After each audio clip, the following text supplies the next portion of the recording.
সম্মানিত দর্শক শ্রোতা, আজকের বিষয় হচ্ছে এই অন্তর্বর্তীকালীন সরকারকে কঠিন বার্তা দিয়েছেন মার্কিন যুক্তরাষ্ট্রের নবনির্বাচিত প্রেসিডেন্ট, দ্বিতীয়বারের প্রেসিডেন্ট ডোনাল্ড ট্রাম্প ও তার প্রশাসন।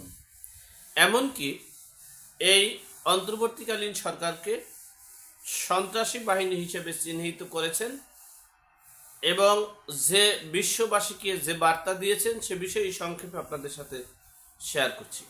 তখন এই ডক্টর মোহাম্মদ ইউনূস নানান তর্ক বিতর্কের মধ্য দিয়ে তিনি বলেছেন ইনক্লুসিভ একটা নির্বাচন হবে, যে নির্বাচন বিশ্বের সকল রাষ্ট্র এটা মনে রাখবে, বুঝবে যে বাংলাদেশে একটা স্বচ্ছ, অবাধ এবং সর্বদলের অংশগ্রহণের মাধ্যমে একটা নির্বাচন হবে।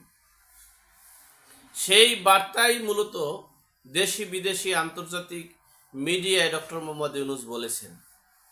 কিন্তু দুর্ভাগ্যবশত প্রতিটা সেক্টরে তিনি বলেছেন যে আওয়ামী লীগ ফ্যাসিস্ট সরকার, এই আওয়ামী লীগ ফ্যাসিস্ট সহ সকল ফ্যাসিবাদীরা বাংলায় থাকতে পারবে না,